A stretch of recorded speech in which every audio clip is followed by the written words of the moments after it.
बेडवर सई झोपल्यामुळे शौर्यला सोफ्यावर झोपावे लागले. सोफ्यावर त्याला धड झोपताही येत नव्हते.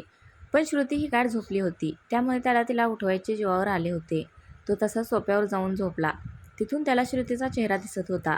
श्रुती खूपच सुंदर दिसत होती. तो डोळे बंद करून मनातच चित्राला आठवू लागला. पण तरीही त्याला श्रुतीचा चेहरा दिसत होता. आता पुढे. श्रुती खूपच दमली होती, त्यामुळे तिला पडल्या पडल्या झोप लागली. शौर्याला काही केल्या सोफ्यावर झोप लागत नव्हती. अवघडला होता तो. पहाटे पहाटे कधीतरी त्याचा डोळा लागला होता. श्रुतीला कौसल्याबाईंनी ती सासरी आहे, आता तर सकाळी लवकर उठ असे सांगितले होते. म्हणून श्रुती मॅडम गजर लावून झोपल्या होत्या. सकाळी 6च्या दरम्यान श्रुतीचा गजर वाजला. इकडे श्रुतीचा अलार्म वाजत होता आणि त्या आवाजाने शौर्याला जाग आली. धडपडून उठताना शौर्य सोफ्यावरून खाली पडला. नेमका आवाज कुठून येतोय तेच त्याला समजत नव्हते. आता आवाज येत नव्हता. तो पुन्हा सोफ्यावर झोपला. पुन्हा श्रुतीचा अलार्म वाजला. आता मात्र शौर्य खूपच चिडला. तो रागारागाने अलार्म कुठे वाजतोय ते शोधू लागला. इतक्यात त्याची नजर बेडवर झोपलेल्या श्रुतीकडे गेली. तिच्या उशाला तिने तिचा फोन ठेवला होता आणि तो वाजत होता. आणि श्रुती मॅडम खुशाल बेडवर हातपाय पसरून पालथ्या झोपल्या होत्या. त्याने तो फोन तिच्या कानाजवळ नेला. श्रुती मात्र कुंभकर्णासारखी झोपली होती. अलार्म ऐकून श्रुती म्हणाली, "ए आई, झोपू दे ना गं." आता मात्र शौर्याचा पारा चढला. नाईलाजाने त्याने श्रुतीच्या हाताला धरून उठवले. श्रुतीने त्याच्याकडे पाहिले आणि म्हणाली, "गुड मॉर्निंग सर. इतक्या सकाळी सकाळी तुम्ही कॉलेजमध्ये काय करताय? अजून वेळ आहे कॉलेज सुरू व्हायला. थोडा वेळ झोपू दे ना." असं म्हणून पुन्हा श्रुतीने बेडवर अंग टाकले. "श्रुती," तो जोरात ओरडला. तशी श्रुती म्हणाली, "अबे ये चिल्लाता काय को है? मेरे कानपूर में हडताल थोडी ना है." आणि श्रुती पुन्हा झोपली. आता मात्र शौर्य खूपच भडकला. त्याने पाण्याची बॉटल घेतली आणि श्रुतीच्या तोंडावर ओतली. श्रुती खडबडून जागी झाली. डोळे चोळतच ती शौर्यावर चिडली. "सर, असं कुणी उठवतं का?" शौर्य तिला म्हणाला, "कुंभकर्णाला असंच उठवतात." "काय म्हणालात? मी कुंभकर्ण? मग मग तुम्ही कोण?" श्रुती विचार करायची ॲक्टिंग करत. "हां, तुम्ही ते 10 तोंडाचा रावण." बघावं तेव्हा चिडलेला. "काय म्हणालीस?" शौर्य तिला म्हणाला, "जे तुम्ही ऐकलं ते." श्रुती पण कमरेवर हात ठेवून म्हणाली. शौर्य तिला म्हणाला, "मी पण कोणाशी वाद घालतोय?" असे बोलून तो आंघोळीला निघून गेला. श्रुती मात्र रागाने तो गेला त्या दिशेने जीभ काढून दाखवत म्हणाली, "खडूस कुठचे." शौर्य बाथरूममधून बाहेर आला. त्याला पाहून श्रुती जोरात किंचाळली. शौर्याला काहीच कळेना. श्रुती जोरात म्हणाली, "सर, माझं शर्ट देऊ का घालायला?" शौर्यने स्वतःकडे पाहिलं तर तो शर्टलेस होता. त्याने लगेच तिथला एक टी-शर्ट घेतला आणि घातला. श्रुती त्याला म्हणाली, "झालं का सर?" "हो झालं." शौर्य म्हणाला. "तू अजून इथे काय करतेस?" ती पुढे आली आणि शौर्याच्या खांद्यावर हात ठेवून म्हणाली, "सर, ही रूम आता माझी पण आहे." आणि कपडे घेऊन ती बाथरूममध्ये त्याला जीभ दाखवत गेली. शौर्याचा नुसता संताप होत होता. रागातच तो त्याचा आवरत होता. इतक्यात श्रुती बाथरूममधून साडी आवरत बाहेर आली. तिला धड साडीला पिनअपसुद्धा करता येत नव्हता. तिच्या डोक्यात एक आयडिया आली. तिने शौर्याला कामाला लावायचं ठरवलं. तिने शौर्याला हाक मारली, "सर, प्लीज माझी हेल्प करा ना." शौर्याने रागाने तिच्याकडे पाहिलं, पण ती पण श्रुती होती. श्रुती पप्पी फेस करून त्याला म्हणाली, "प्लीज ना सर." शेवटी शौर्याने तिला विचारली, "काय करायचं लवकर बोल, मला काम आहे." तिने शौर्याला साडीला पिन लावायला सांगितली आणि नंतर त्याला खाली बसून नेऱ्या धरायला लावल्या. शौर्याचं डोकं आता चांगलंच भडकलं होतं. "झालं का अजून? काही बाकी आहे?" "सर." श्रुती लाडात येऊन त्याला म्हणाली. "काय?" शौर्य रागाने म्हणाला. "ते ब्लाऊजचे नॉट बांधा ना प्लीज." पुन्हा एकदा श्रुतीने पप्पी फेस केला. शौर्य जाम चिडला होता.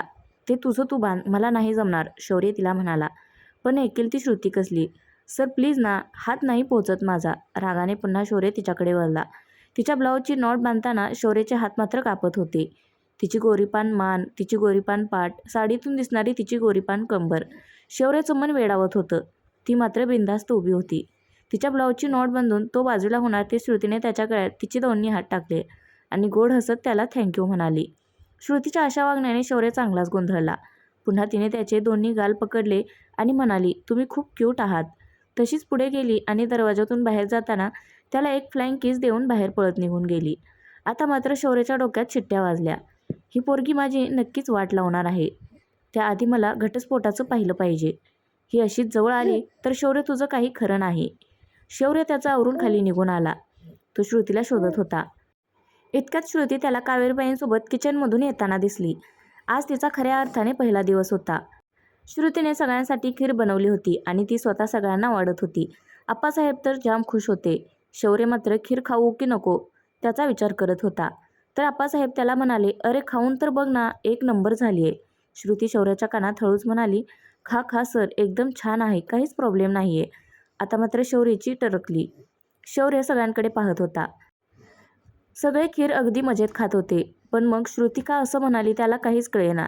शौर्य एकदा श्रुतीकडे आणि एकदा खिरीकडे पाहत होता. आप्पासाहेब पुन्हा त्याला म्हणाले, अरे खाऊन तर बघ, माझ्या काजोलने खीर एकदम भारीच केली आहे. शौर्य त्यांच्याकडे पाहून हसत म्हणाला, हो खातो ना. पण त्याचं मन काही केल्या तयार होत नव्हतं. शेवटी श्रुतीने त्याच्या बाऊलमधला एक चमचा खीर खाल्ली आणि त्याला म्हणाली, आता खा. सगळे शौर्याकडे पाहत होते, कारण शौर्याला हे असं उष्ट खायला अजिबात आवडत नव्हतं.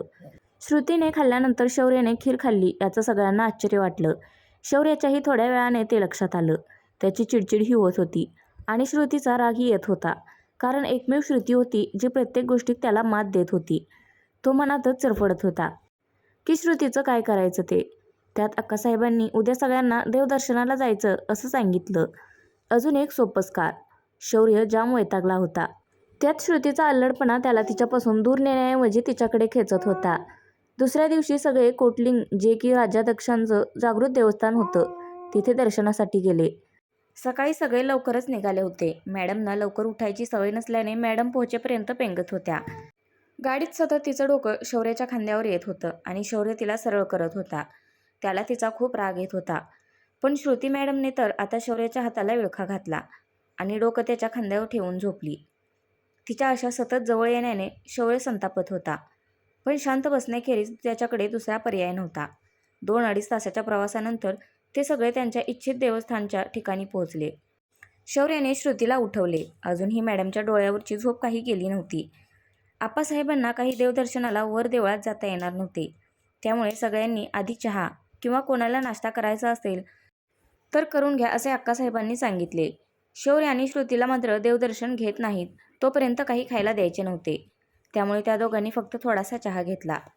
आप्पासाहेबांनी शौर्याला सांगितले, पहिल्यांदा बायकोला घेऊन दर्शनाला जाणार आहेस तर बायकोला उचलून न्यावे लागते. मी तर तुझ्या अक्कासाहेबांना उचलून 101 पायऱ्या चढलो बुवा. तशा अक्कासाहेब लाजल्या आणि हो, अधिकसुद्धा कावेरीला घेऊन वर चढला होता. आता तुझी पाळी आहे पठ्या, बघू तू माझ्या काजोलला घेऊन चढतोस का ते. श्रुतीला मात्र आता शौर्याची खेचायची हुकी आली. ती आप्पासाहेबांना म्हणाली, काय बोलताय आप्पा, पण सरांच्यात काही तेवढा दम नाही. ते मला घेऊन चढू शकत नाहीत. श्रुतीने तोंडाने आवाज काढला. आता शौर्य पुन्हा चिडला. तू कोणाला चॅलेंज करते? या शौर्य राज्याध्यक्षला? असा उचलून घेऊन जाईन. श्रुती त्याला चिडवत म्हणाली. शक्यच नाही. शौर्याने रागातच श्रुतीकडे पाहिले आणि त्याने लगेच श्रुतीला उचलून घेतले. श्रुती त्याला म्हणाली, बघा सर, नाहीतर हराल. मी हरत नसतो, समजलं? शौर्यही तितक्याच तोऱ्यात पण रागात बोलला.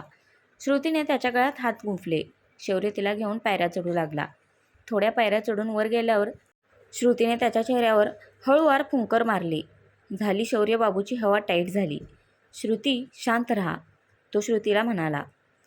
ते मला वाटलं तुम्हाला गरम झालं असेल म्हणून, बाकी काहीच नाही. शौर्य रागात तिच्याकडे पाहत होता. श्रुतीने लगेचच दुसरीकडे पाहिले. पण शांत बसतील त्या श्रुती मॅडम कसल्या. ती त्याला म्हणाली, सर ते बोर होते मला, जोक सांगा ना. शौर्य तिला म्हणाला, गुपचूप बस, मला काही जोक बिक येत नाही. त्यावर श्रुती त्याला म्हणाली, मग मी सांगू. शौर्याने पुन्हा तिच्याकडे रागाने पाहिले. तर श्रुती त्याला म्हणाली, चिडता काय को हे. पुन्हा शौर्याने रागात तिच्याकडे पाहिले. तर श्रुती त्याला म्हणाली, ओके. आता श्रुती अजिबात बोलायचं नाही. हाताची घडी तोंडावर बोट. श्रुतीने त्याच्या गळ्यातले हात काढले तसा शौर्याचा बॅलन्स गेला. आता मात्र तो श्रुतीवर ओरडलाच. श्रुती. तशी श्रुतीने लगेच त्याच्या गळ्यात हात गुंफले. मग हात गुंफताना श्रुतीचा चेहरा त्याच्या मानेजवळ गेल्यामुळे त्याला तिचे गरम श्वास त्रास देऊ लागले. त्याने श्रुतीला पुन्हा हाक मारली. श्रुती, तुझा चेहरा समोर घे. श्रुती त्याला म्हणाली, मला बोर होतंय. तुम्हाला सगळ्याचा त्रासच होतो. शौर्याला आता घाम फुटला होता. एकतर तिला उचलून तो पायऱ्या चढत होता आणि त्यात श्रुतीची मस्ती चालू होती. श्रुतीने त्याला आलेला घाम पाहिला आणि ती तिच्या पदराने त्याचा घाम पुसू लागली. शौर्याची मात्र विचित्र अवस्था झाली होती. कधी एकदा वर मंदिरात पोहोचते असं त्याला झालं होतं. पुन्हा त्याला म्हणाली, सर ते म्हणजे नसेल जमत तर मला इथेच उतरवा. शौर्य पुन्हा तिच्याकडे रागाने पाहू लागला. ती त्याला म्हणाली, असं नका न पाहू. ओ क्या है ना, डर लगता है. आणि एका हाताने त्याचे गाल ओढू लागली. शौर्य तिला म्हणाला, आता जर शांत नाही बसलीस तर इथेच टाकून देईन. टाका, श्रुती म्हणाली. आणि तुम्ही हरला हे कबूल करा. शौर्य मात्र तिच्याकडे आता खाऊ का गिळू या नजरेने पाहू लागला. श्रुती मात्र गालातल्या गालात हसत होती आणि शौर्याची चिडचिड एन्जॉय करत होती. थोड्याच वेळात ते मंदिरात पोहोचले. तरीही शौर्य तिला घेऊनच उभा होता. त्यांच्या मागोमाग अधिकराव आणि कावेरीबाईही आल्या. मानसी तर धापा टाकत टाकत आली. अधिकराव शौर्याला म्हणाले, तिला घेऊन गाभाऱ्यात चल. गुरुजी तिथे आधीच हजर होते. श्रुती आणि शौर्य दोघेही महादेवाच्या चरणी जोडीने पाया पडायला वागले. गुरुजींनी दोघांच्याही डोक्यावर हात ठेवून मंत्र पुटपुटले आणि म्हणाले, 7 जन्म असाच जोडा एकत्र राहील. गुरुजींनी विधिवत दोघांकडूनही अभिषेक करून घेतला. शौर्य मात्र मनातल्या मनात बडबडत होता, ही आताच नकोशी झाली आणि 7 जन्म शक्यच नाही. श्रुती मात्र शौर्याकडे पाहून म्हणाली, सर, 7 जन्म तुमची काही सुटका नाही. शौर्य पुन्हा श्रुतीकडे रागाने पाहू लागला, पण श्रुतीला त्याचा काहीच फरक पडला नाही. ती पप्पी फेस करून शौर्याकडे पाहू लागली. शौर्याला तर काय करू हिचं असं झालं होतं. गुरुजींनी थोरा मोठ्यांचे आशीर्वाद घ्यायला सांगितले. शौर्य आणि श्रुती सगळ्यांच्या पाया पडले. श्रुती मानसीला म्हणाली, तू पण पाया पडून घे, म्हणजे तुला पण चांगला नवरा मिळेल. मानसी तिला म्हणाली, मला नाही लग्न बिग्न करायचं. श्रुती तिला म्हणाली, मी पण अशीच म्हणायचे. पण शौर्यलाही तिच्या तशा बोलण्याचं वाईट वाटलं. त्याच्या मते कदाचित तो घेतोय तो निर्णय योग्यच असावा असं त्याला वाटू लागलं. श्रुतीला आता खूप भूक लागली होती. ती शौर्याला तिच्या पोटाकडे हात करून दाखवू लागली. आधी तर शौर्याला काहीच कळाले नाही. मग तिने पुन्हा त्याला तोंडाजवळ हात नेऊन भूक लागली अशी खूण केली. आता शौर्याला तिची खेचायची इच्छा झाली. शौर्य तिला म्हणाला, आज तू उपवास करायचा, घरी जाईपर्यंत काहीच खायचं नाही. ठीक आहे, श्रुती म्हणाली. ते मला न चक्कर करतेय. सर, तुम्हीच आता मला खाली घेऊन चला. शौर्याने डोक्यावर हात मारून घेतला आणि कावेरीबाईंना तिला काहीतरी खायला दे असं सांगितलं. श्रुती मात्र शौर्याकडे पाहून खुदखुदू हसू लागली. ती डोळ्यानेच त्याला चिडवत होती. कशी चिरवली. शौर्याला फोन आला म्हणून तो तिथून बाजूला गेला. बोलताना तो वळला तर श्रुती तिथे बसलेल्या काही लोकांना खाण्याच्या वस्तू देताना दिसली. शौर्य मनातच विचार करत होता, ही नक्की आहे कशी तेच समजत नाहीये. सगळे आता पायऱ्या उतरू लागले. मानसीने जीन्स घातली होती, त्यामुळे ती पटपट पुढे निघून गेली. अधिकराव कावेरीबाईंच्या हाताला धरून हळूहळू पायऱ्या उतरू लागली. श्रुती साडीत असल्यामुळे उतरताना एकदा धडपडली, पण तिने स्वतःला सावरले. शौर्याचं तिच्यावर बारीक लक्ष होतं. पुन्हा पायऱ्या उतरताना श्रुतीचा साडीत पाय अडकला आणि ती पडणार इतक्यात शौर्याने तिच्या हाताला धरून तिला स्वतःकडे खेचलं. तशी श्रुती त्याच्या छातीवर जाऊन आदळली. शौर्य तिला पाहत होता आणि ती शौर्याला. काही क्षणात दोघेही भानावर आले. आता मात्र शौर्याने श्रुतीचा हात सोडला नाही. दोघेही हातात हात धरून खाली येताना सगळ्यांनी पाहिलं. आप्पासाहेब शौर्याकडे पाहून हसत होते. ते म्हणाले, वा पट्ट्या, प्रगती आहे. शौर्याच्या लक्षात येताच त्याने श्रुतीचा हात सोडला. परतीच्या प्रवासात श्रुती आप्पासाहेब आणि अक्कासाहेबांसोबत दुसऱ्या गाडीत बसली. नाईलाजाने शौर्यही त्या गाडीत बसला. तो स्वतः गाडी चालवत होता. श्रुती त्याच्या बाजूला बसली होती. श्रुती सतत मागे वळून आप्पासाहेब आणि अक्कासाहेबांना तिच्या कॉलेजमधल्या गमती जमती सांगत होती. मध्येच एखादा जोक सांगत होती. ते तिघेही हसत गप्पा मारत होते. श्रुतीचं दिलखुलास हसणं बोलणं शौर्याच्या मनाला भावत होतं. तर फ्रेंड्स, आजचा भाग कसा वाटला ते नक्की कमेंट करून सांगा. धन्यवाद.